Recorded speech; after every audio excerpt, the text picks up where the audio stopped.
Biology chapter number 7 importance of fermentation.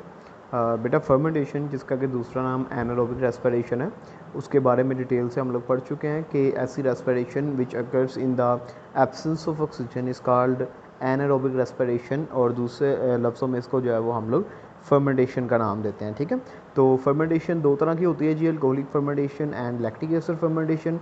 ऐसी fermentation जिसमें end product जो है वो लैक्टिक एसिड हो, उसको हम लोग लैक्टिक एसिड फर्मेंटेशन का नाम देते हैं। जबकि ऐसी फर्मेंटेशन बेटा जिसमें जो है वो एंड प्रोडक्ट जो है वो हमारे पास अल्कोहल हो, उसको हम लोग अल्कोहलिक फर्मेंटेशन का नाम देते हैं। ठीक है, तो ये माइक्रो ऑर्गेनिजम्स के अंदर होती है बेटा फर्मेंटेशन जो है, और जिन माइक्रो ऑर्गेनिजम्स के अंदर फर्मेंटेशन या एनारोबिक रेस्पिरेशन होती है उनको हम लोग जो है वो एनएरोब्स का नाम देते हैं। ठीक है, इसको सारे टॉपिक को पढ़ते हैं, बड़ा इंपॉर्टेंट ये शॉर्ट क्वेश्चन भी है, लॉन्ग क्वेश्चन भी है कि right and note on the importance of fermentation.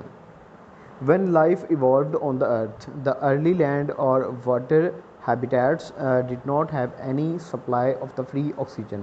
बेटा स्टार्ट में उसने बताया कि जैसे ही ये दुनिया जो है वो बनी थी, तो इस दुनिया में जो पाए जाने वाले पहले माइक्रो ऑर्गेनिजम्स थे जो कि वाटर में भी और लैंड पे भी रहते थे, तो उनको फ्री सप्लाई में ऑक्सीजन मौजूद नहीं थी उनके पास, जैसे कि आज हमारे पास मौजूद है। तो वो सारे के सारे जो लिविंग ऑर्गेनिजम्स हैं वो एन एरोबिक कंडीशंस में रहते थे। ठीक है, और ये भी आपने याद रखना है कि they all are the microorganisms. ठीक है, कोई भी हायर जो मल्टी सेलुलर ऑर्गेनिज्म है वो एनारोबिक रेस्पिरेशन नहीं कर सकता। Early organisms respire and aerobically, oxygen की गैर मौजूदगी में ये सांस लेते थे, and got energy for their life activities, और अपनी लाइफ एक्टिविटीज़ के लिए ये एनर्जी जो है वो यहीं से एनारोबिक रेस्पिरेशन से ही लेते होते थे। इवन टुडे, आजकल भी फ्री ऑक्सीजन इज़ अवेलेबल, जबकि फ्री ऑक्सीजन हमारे पास मौजूद है। सम ऑर्गेनिज्म, कुछ ऑर्गेनिजम्स हैं जिसमें कुछ बैक्टीरिया हैं, कुछ फंजाई है जैसे कि यीस्ट है, get energy from the anaerobic respiration, ये एनारोबिक रेस्पिरेशन से एनर्जी हासिल करते हैं, and are called the anaerobes, और इनको हम लोग जो है वो एनारोब्स का नाम देते हैं। Humans can also provide energy to their skeletal muscle cells through the anaerobic respiration. बेटा हमारे मसल सेल्स जो हैं वो भी एनारोबिक रेस्पिरेशन के ज़रिए एनर्जी हासिल करते हैं।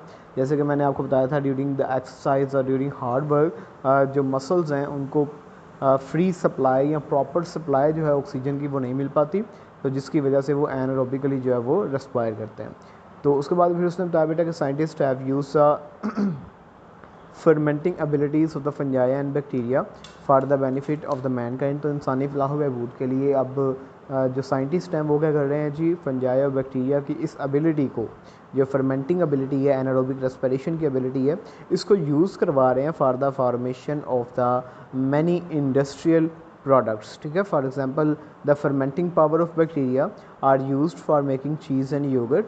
तो ये जो बैक्टीरिया है इसके ज़रिए हम लोग चीज़ वगैरह और योगर्ट वगैरह जो है उसकी फार्मेशन करवा रहे हैं। और fermentation in the yeast is used in the bring and the baking industries. Bring industries होती हैं बेटा ऐसी इंडस्ट्रीज़ जहाँ पे अल्कोहल की फार्मेशन करवाई जाती है।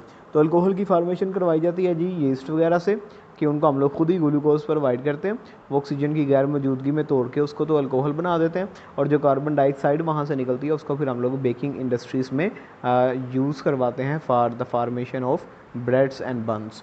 Similarly, the soy sauce is made through the fermentation by the fungus Aspergillus. उसके बाद फिर से बताया कि एक फंगस है जिसका नाम है जी एस्परजिलस, उसका काम होता है कि वो सोया सॉस की फार्मेशन करवाने के लिए हेल्प करती है। तो ये अब आपने याद करना है जी इंपॉर्टेंस ऑफ फर्मेंटेशन। अगला टॉपिक हमारा लेंथी है, उसको फिर इंशाल्लाह हम लोग जो है वो कल स्टार्ट करेंगे। तो यही आपका होमवर्क है कि ये आपने लिखना भी है और याद भी करना है कि right a note on the importance of fermentation.